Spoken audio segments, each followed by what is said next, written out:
Vacunas indómitas, intoxicando a ratones atónitos y nos preparan para un nuevo padecer, subiendo el precio a la solución. Y lógicos para bien de los que apuestan por un futuro peor, porque no les da reparo, les dedico mi canción. Y tú, cómprate un antihistamínico, vete corriendo a tu médico y dile que estás malito, congestionado y ahogado, y el doctor te firmará la receta con su boli de escopeta, pensando en su comisión. Bueno, pues Juan Herbiti, director del Boletín de Información Terapéutico de Navarra, muchas gracias por estar aquí con nosotros. Un auténtico placer. Aunque es la segunda vez que lo intentamos en este pedazo de edificio aquí en Oviedo. Bueno, estuvimos hablando hace tiempo con Sebastián Miñoli sobre el tema de la medicina basada en la evidencia y que, bueno, muchas veces que hay una serie de sesgos que a veces nos anteponía la duda de si lo que estábamos leyendo de estos estudios era verdad o por lo menos no era correcto. Entonces contigo queremos hablar un poco por la segunda parte, es decir, ¿vale? ¿De qué manera hacemos esta regulación? Entonces, Juan, ¿hay una regulación en este momento de los fármacos? Sí, hay una regulación. Todo medicamento para ser autorizado tiene que cumplir una serie de preceptos, tiene que demostrar una eficacia en base a los resultados de ensayos clínicos adecuadamente diseñados y también unas garantías mínimas de seguridad. Esto tiene su origen en los años 60, cuando hubo un escándalo en toda Europa por un fármaco que se llama talidomida, que produjo una serie de efectos adversos graves en mujeres embarazadas. Como consecuencia de ellos hubo muchos niños que nacieron con malformaciones fetales y muertos incluso. Y esto escandalizó a Europa y se empezó a pensar en que había que regular esto de alguna manera. Has dicho Europa, pero en Estados Unidos no. No, en Estados Unidos no, porque este fármaco no se autorizó por parte de la FDA. Entendieron que el dossier de información no era suficiente como para sacarlo al mercado y en este sentido pues Estados Unidos tuvo un gran beneficio de la actuación de sus técnicos reguladores. En Europa, como digo, se empezó a regular y se exigió la realización de ensayos clínicos que fueron mejorando en calidad hasta los años 80 aproximadamente, y a partir de los 80 se está produciendo un declive en cuanto a las exigencias de calidad y de regulación. Pero entonces, Juan, dices, hasta los 60 o así no empieza la regulación, pero entonces, ¿qué había antes? Básicamente nada. ¿Cómo nada? O sea, yo llegaba y decía, este fármaco. Cualquier persona podría comercializar algún producto imputándole alguna indicación o alguna actividad que supuestamente tuviera beneficios en salud, ¿no? Mira, se han escandalizado hasta lo de la cafetería. Están ahí. O sea, todo valía. Y entonces, de poco a poco, y sobre todo a través de este escándalo que provocó tantísimo daño, Sí. se empieza a producir una serie de regulación. Sí. ¿Qué regulaciones, qué pasos han ido dando hasta llegar, por lo menos hasta donde hasta hace poquito estábamos? Bueno, se han ido mejorando las exigencias de diseño de los ensayos clínicos, las exigencias de seguridad, de tal manera que cuando el fármaco saliera al mercado, los responsables de autorizarlo tuvieran una cierta certeza de que la relación beneficio-riesgo es favorable a que ese fármaco se incorpore al mercado. ¿Y esta regulación ha sido suficiente? Me refiero, ¿se ha sabido controlar durante este tiempo bueno, pues que los fármacos tuviesen una cierta calidad, tanto de eficacia como de seguridad, por ejemplo? Bueno, de eso se encargan las agencias reguladoras. En nuestro caso concreto, cada país tiene una agencia reguladora, pero hay una entidad supranacional, que es la Agencia Europea del Medicamento, que es la que desde los años 90 concede la autorización de forma común para todos los países de la Unión. Y esta agencia es la que se encarga de establecer la normativa que garantiza que los fármacos son eficaces y con una seguridad aceptable. Cada país contribuye a la agencia europea porque de alguna manera las decisiones que toma la agencia europea también son compartidas por las agencias nacionales, pero es la agencia europea quien tiene la última palabra. Vale. Lo que también se le atribuye muchas veces, y yo no sé hasta qué punto es verdad, es que gran parte de los datos que tenemos son falsos. Pero no solamente falsos por sesgo de diseño del estudio, sino que son mentiras, que se ha mentido. ¿Esto es así o esto ha llegado a tener una proporción importante dentro de las publicaciones o es algo anecdótico? Bueno, la cuantía y el impacto real nunca lo sabremos porque es algo difícil de conocer, pero es un hecho que se han publicado ensayos que son falsos y se ha demostrado que son falsos, incluso en las mejores revistas científicas, o por lo menos las más leídas como el Lancet, con cierta frecuencia se retractan de estudios que se publicaron y luego se demuestran pues eso, que no existieron. En revistas como Nature hay constancia, por ejemplo, de un autor japonés que se inventó 170 ensayos clínicos. ¿170? Sí. Pues uno detrás de otro, ¿eh? Exactamente. Evidentemente no iban firmados con el nombre de este señor, sino que había pues prestigiosos líderes de opinión que ponían su nombre. En el British Medical Journal se publicó hace no mucho que un jefe de servicio de anestesia de un hospital en Estados Unidos había inventado 21 estudios que nunca existieron para promocionar el Celebrex, el Celecoxib. Bueno, pues se descubrió todo esto, no ha tenido un gran impacto. Creo recordar que a este señor se le ha condenado con $5.000 de multa. ¿5.000? Una cosa así, nada más, y no ha pasado gran cosa, ¿no? Y esta es una evidencia que queda ahí, una falsa evidencia que queda ahí y que cuesta mucho retirar de las guías de práctica clínica, de la mente de los profesionales. Es que de momento sale barato mentir. Sí. Y encima es complicado luego Exacto, quitar esa mentira. Sí. Y luego también tenemos pues, la gran cantidad de sesgo de publicación. Es decir, nosotros publicamos solamente lo que nos gusta. Sí. Aproximadamente un 50% se calcula de los ensayos que se hacen no se publican, ¿no? Y es habitual que lo que se publique sea lo más favorable a quien ha patrocinado ese estudio. Pero a mí se me ocurre que esto tendría una fácil solución. Decimos, bueno, pues entonces todos los estudios que tengan que se realicen, se registran y se han de publicar, queden como queden. Eso sería lo ideal. En este momento sí que es cierto que se han dado pasos y la Agencia Europea del Medicamento va por delante de otras agencias y desde septiembre del año pasado la información completa de los estudios que recibe la agencia se publican, es lo que técnicamente llamamos el Clinical Study Report, y ahí hay mucha información, estamos hablando de cientos de miles de folios sobre cada ensayo, que ahora ya es de acceso público, ¿no? Ahora el reto que tenemos es ver cómo manejar esta información y cómo bucear ahí. Pero también es cierto que la agencia europea publica lo que le llega, y entonces no todos los ensayos registrados son enviados a la agencia europea y las compañías envían pues lo que quieren enviar, no la totalidad de lo que existe. Yo entiendo que a partir sobre todo de la talidomida se empezó a crear una regulación más estricta sobre los fármacos, pero bueno, estamos viendo también que a veces la información que tenemos es escasa, incluso en ocasiones fácil de manipular, y a mí se me ocurre si durante este tiempo lo que hemos hecho ha sido endurecer esa regulación o por la contra, no. Bueno, se ha ido desregulando, como suelo decir yo. En los años 80 se creó una entidad que se llama la Conferencia Internacional de Armonización, que es un grupo que lo compone la industria farmacéutica de Europa, Estados Unidos y Japón, y las agencias reguladoras de estas tres regiones.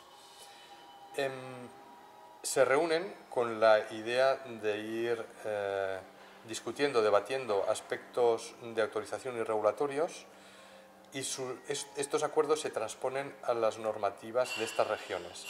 Desde que está funcionando este comité, cada vez se han ido relajando más las condiciones de autorización de los medicamentos. ¿Cómo es esto posible que la propia industria? Y otra pregunta, Juan, ¿estas agencias ¿De dónde viene su financiación? Bueno, en el caso de la agencia europea, el 85% aproximadamente es financiación de la industria, con lo cual aquí ya hay un conflicto de interés importante, ¿no? Es un cáspita, ¿cómo es posible? Es un conflicto importante. Y también hay otra cosa que a mí me gusta resaltar, y es que el hecho que la propia industria tenga un papel preponderante a la hora de establecer cuáles son las condiciones de autorización es algo así como que al alumno se le deje poner el examen para aprobar una asignatura.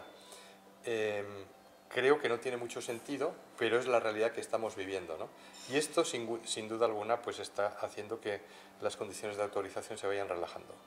Vale, se van relajando, pero ponme algunos ejemplos de cómo se ha ido relajando. Vamos a ver, un ejemplo. Antes había que demostrar si un fármaco era más o menos eficaz que otro. ¿Qué otro fármaco? ¿Qué otro fármaco que ya estuviera en el mercado?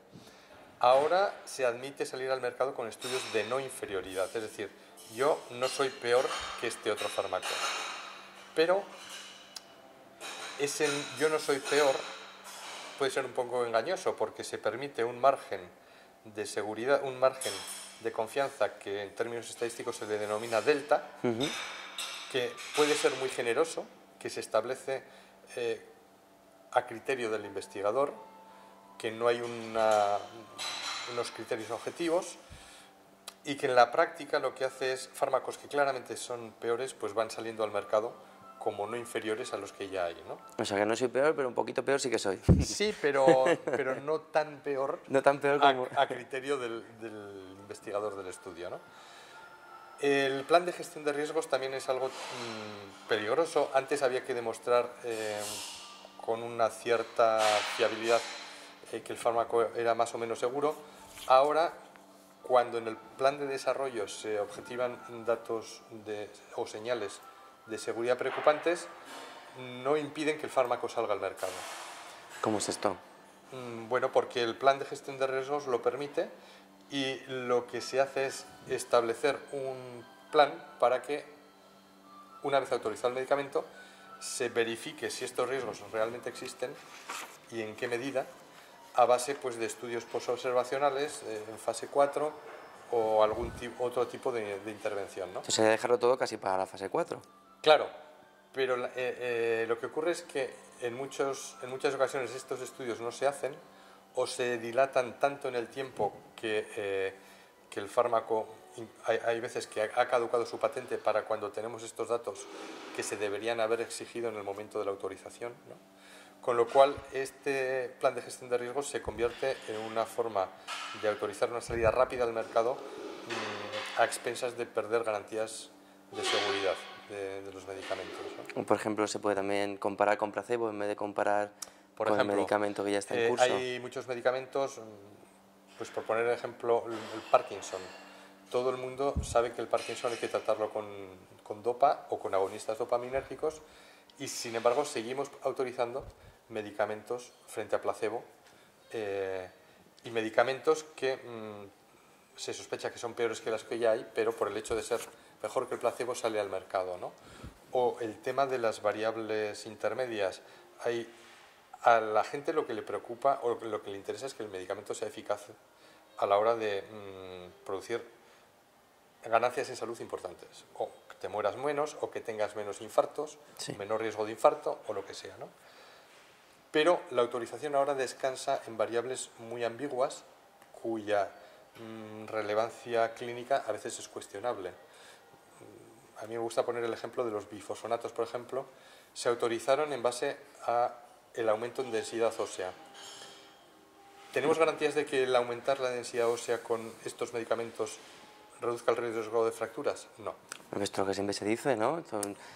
Señora, si usted tiene la cadera más fuerte, lo más seguro es que no se le rompa. Claro, no. Es un hecho objetivo que una densidad ósea baja va a producir un aumento de riesgo de fractura. Es así. Pero lo que no está nada claro es que aumentar esa densidad con medicamentos mejore la calidad del hueso. De hecho, los bifosfonatos se adhieren al hueso. Si se adhieren al hueso físicamente, al hacer una radiografía, un DEXA o lo que sea, veremos más densidad, pero porque el medicamento se ha adherido, se ha pegado. Ahora la pregunta es, ¿ese medicamento hace algo bueno en el hueso o malo? Es un poco una profecía autocumplida. Yo tengo una prueba que me dice cómo está el hueso, tengo un medicamento que me mejora la prueba, pues al final esto está mejor. Efectivamente. Pero sin saber si hemos reducido el impacto de... Y con el tiempo lo que estamos viendo es que estos medicamentos lo que hacen es deteriorar el hueso más que mejorarlo, ¿no?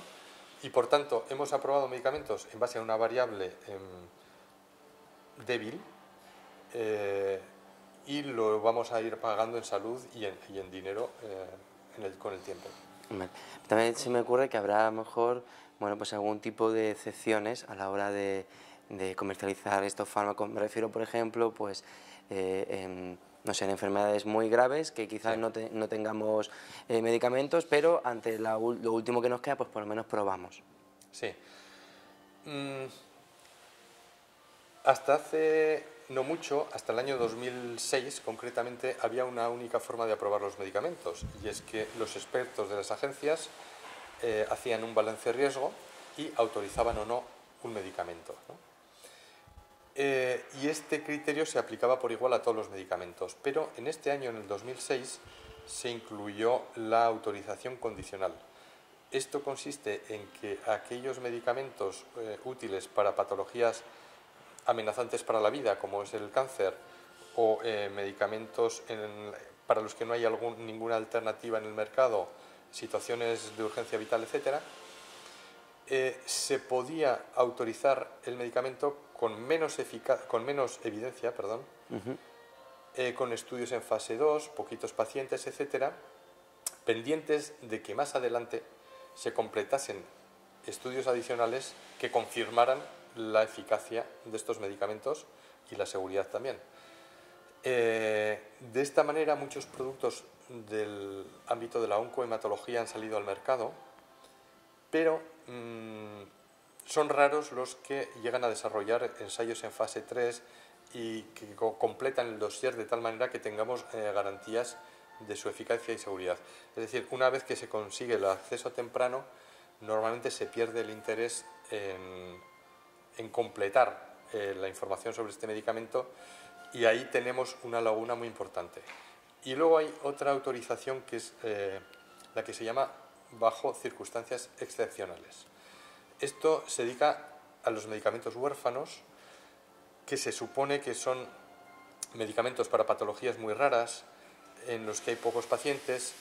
Los diseños de los estudios necesariamente tienen que ser muy limitados por este motivo.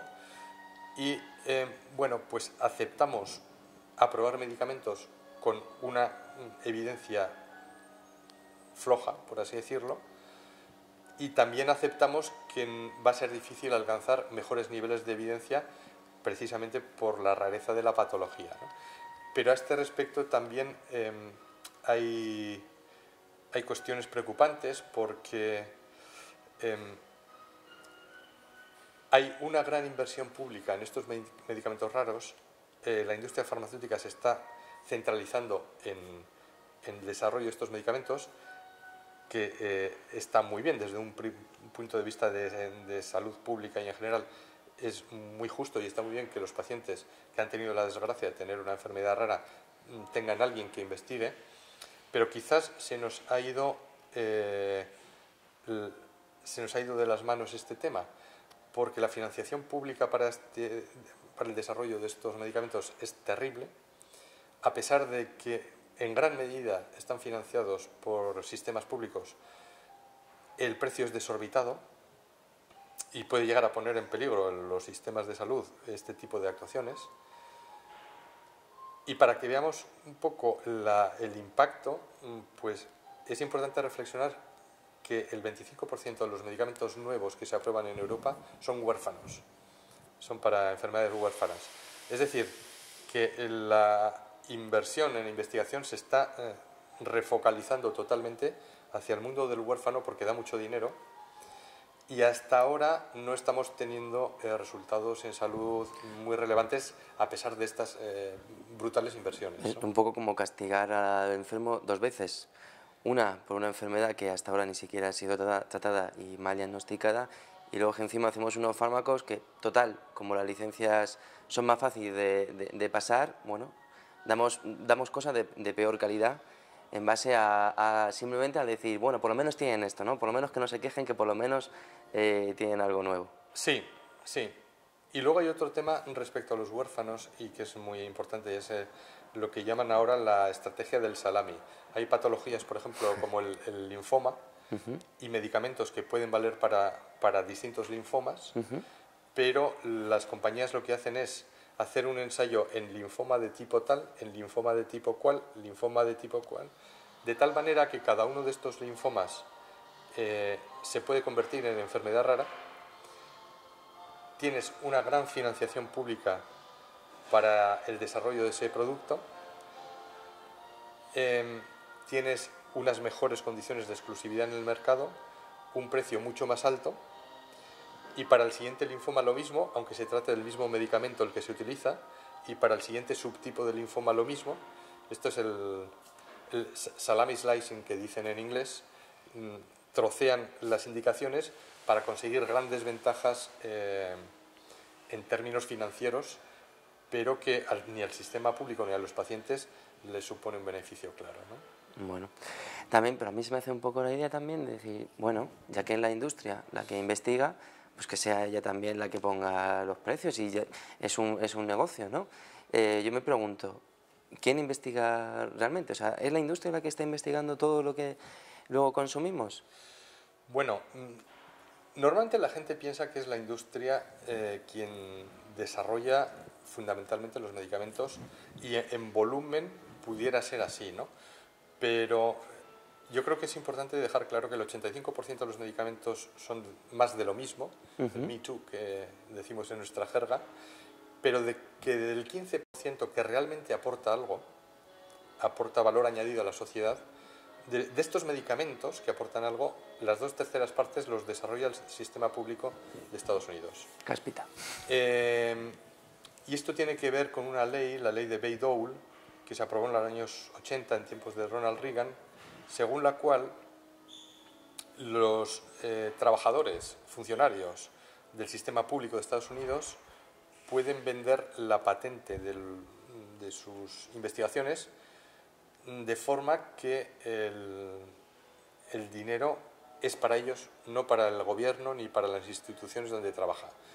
En principio se planteó, se vendió como una idea de fomentar a los funcionarios grises que no tienen mayor estímulo, pero la realidad es que muchas compañías lo que hacen es un cribado, un screening de todo lo que se está haciendo, se compra a precio muy barato porque la patente que le pueden dar a un trabajador, pues bueno, es dinero, pero es dinero para el trabajador, pero no para el cómputo total. La compañía, con lo cual se está utilizando la inversión pública y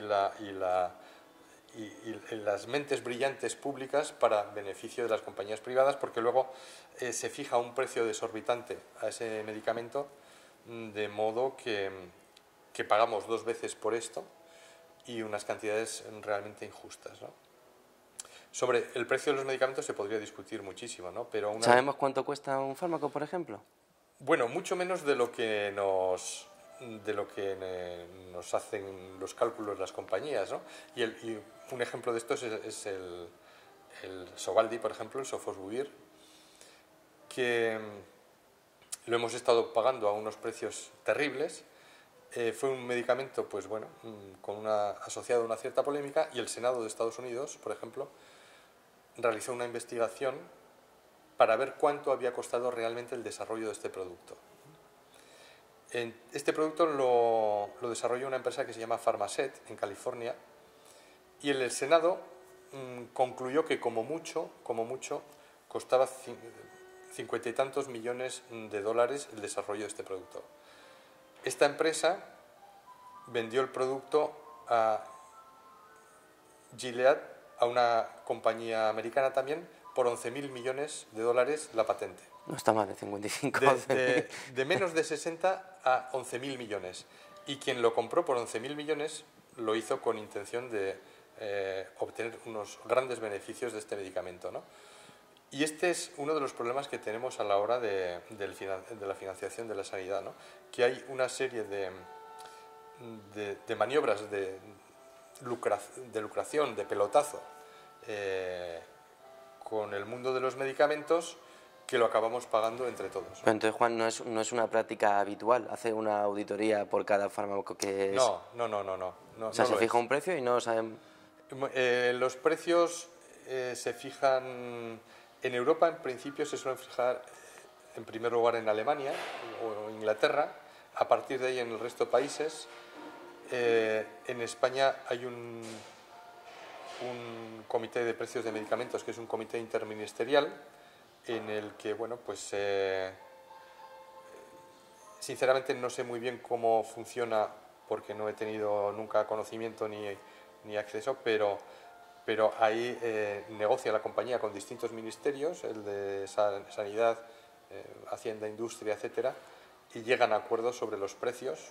Evidentemente cada uno intentará defender sus posturas, pero hasta la fecha no son, bueno, informaciones públicas. Porque estamos hablando siempre, todo el tiempo, de la financiación, por ejemplo, de la propia industria, pero sobre las agencias supranacionales, etcétera. Pero aquí hay varios agentes en juego, porque a la hora que le decimos, por ejemplo, al legislador, le decimos, no autorice este fármaco si no ha habido una clara mejora. Pero también está la presión ciudadana. Sí. La presión ciudadana dentro, por ejemplo, de asociaciones de pacientes que tienen una gran necesidad, pero a mí me preocupa también el hecho de si estas asociaciones de pacientes, en parte, esa necesidad quizá también vaya dirigida a unos ciertos intereses, o vaya dirigida por unos ciertos intereses económicos. Sí, es así. Los pacientes son necesarios, es necesario a las asociaciones de pacientes, y el papel del paciente a la hora de mejorar el sistema sanitario es claro. Ahora se habla mucho de que los ensayos clínicos tienen que tener variables finales orientadas al paciente, y tenemos que saber qué es importante para el paciente en cuanto a ganancia de salud para poder diseñar los ensayos así, ¿no? Pero es cierto que estas asociaciones de pacientes, algunas de ellas tienen una influencia muy clara de la industria, y que al final viene a ser una herramienta de la industria farmacéutica para presionar y solicitar aprobación de cosas que igual no tienen mucho sentido. Pero también es cierto que hay asociaciones de pacientes muy comprometidas con el sistema sanitario público, que claramente tienen una perspectiva de independencia de la industria farmacéutica. Y esto es lo que creo que tenemos que potenciar. Pacientes bien informados, con independencia, con responsabilidad, porque el sistema público lo que quiere es atender lo mejor posible a todos los pacientes. O sea, los grandes aliados tenemos que ser el sistema público y los pacientes, para que esto vaya mejor y para que todos nos beneficiemos al máximo de la sanidad pública, ¿no? Entonces, quizás estos pacientes que en esas asociaciones que muchas veces se reúnen por una falta de respuesta ante tratamientos o ante la propia institución, quizá si estuviesen más acompañados por la propia institución, mediante subvenciones, por ejemplo, si no se abandonasen de esta forma, pues a lo mejor no vendrían otros a capturarlos también. Sí, puede ser, pero en definitiva tenemos que establecer una clara alianza entre el sistema público y los pacientes, porque los dos somos lo mismo y tenemos el mismo objetivo, ¿no? El objetivo de tratar a todos por igual y de la mejor forma posible, y de una forma que sea sostenible para el conjunto de la sociedad, ¿no? Y también ahora mismo me estás hablando de, bueno, primero se fijan en Alemania, luego tal, no es un poco como que los fármacos es algo ya más a nivel supranacional, más que de las propias naciones en sí. Entonces, por ejemplo, ¿qué papel tiene el TTIP en este caso con el tema de los fármacos? Ahora que ya está muy de moda, aunque no se diga.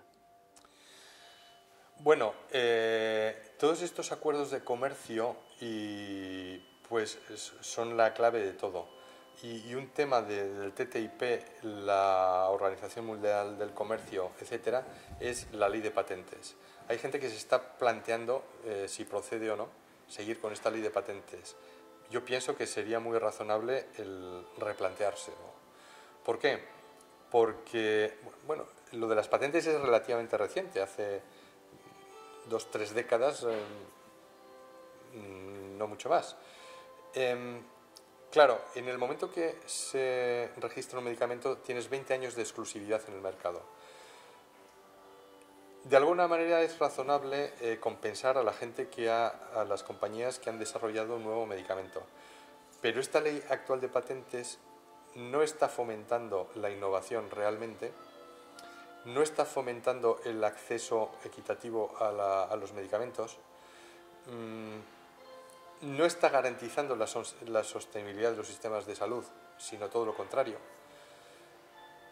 Y hay intelectuales que ya están pensando en darle una vuelta a esto de la ley de patentes. Hay quien dice, por ejemplo, el Senado de Estados Unidos aprobó una alternativa a la ley de patentes que luego fue tumbada en la otra Cámara, en el Congreso.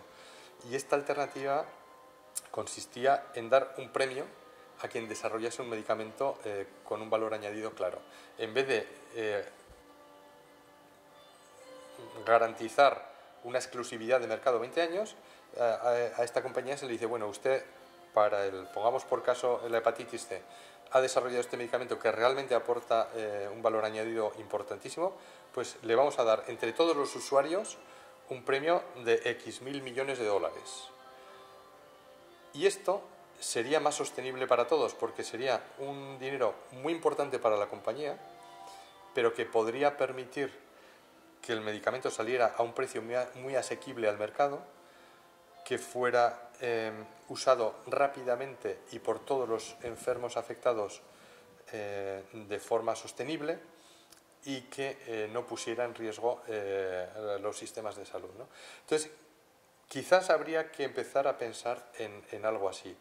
Las decisiones son complicadas porque todo esto depende de unos organismos supranacionales de alto control político y con muchos conflictos de interés, pero creo que es bueno que a nivel social se empiece a hablar de estas cosas y a plantear posibilidades, ¿no?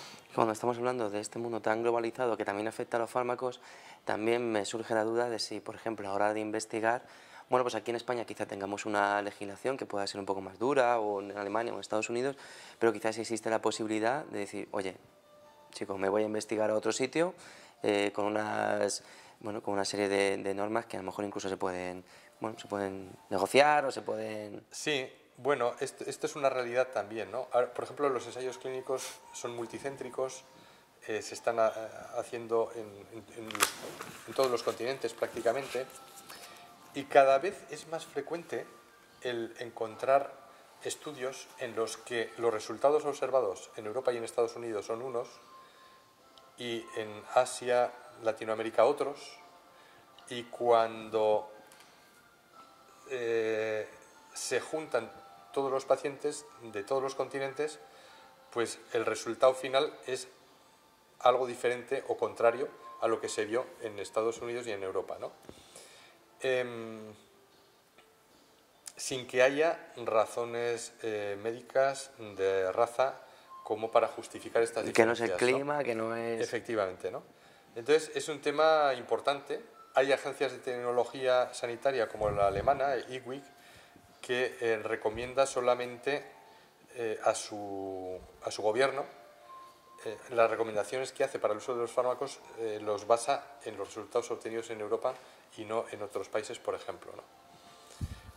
Es un tema muy importante. Hay un libro sobre ética en los ensayos clínicos en Latinoamérica, escrito por Núria Homedes, una médico catalana pero que vive en Estados Unidos y que tiene una gran experiencia sobre este tema y que es altamente recomendable y que de alguna manera nos puede explicar el por qué en ciertos países se obtienen resultados diferentes, lo cual puede influir en el resultado global del estudio.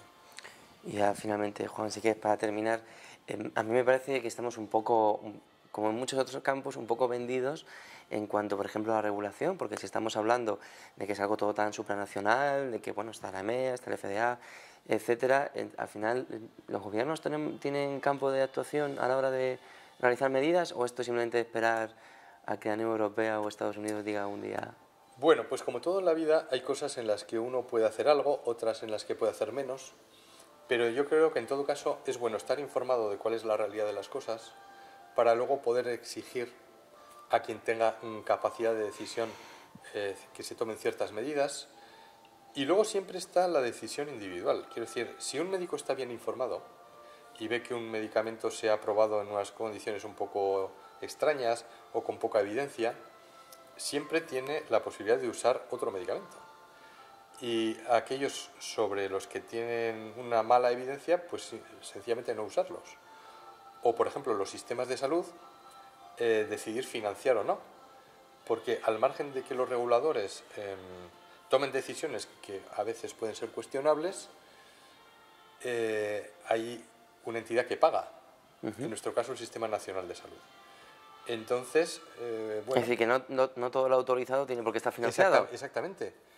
Se puede no financiar o se puede no recomendar ese uso. Entonces, son armas que igual pueden ser muy importantes a la hora de poner un poco de sentido común a lo que es el tratamiento farmacológico de los pacientes. O sea, por ejemplo, que el Gobierno de España diga, mire, su estudio de no inferioridad está muy bien, tenemos otro fármaco que ya hacía lo mismo que el suyo, ya encima es más barato, no voy a pagarle este nuevo que es como mínimo igual. Esa es la idea. idea. Esa es la idea. Esa es la idea. Y yo creo que, en fin, se debería financiar aquello que aporta valor añadido, pero no aquello sobre lo que hay más sombras que luces, máxime si el coste económico es muy alto y los beneficios en salud pues no están nada claros, ¿no?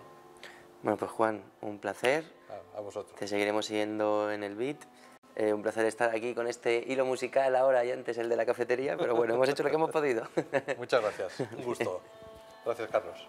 Que es que yo, y vi volar un avión.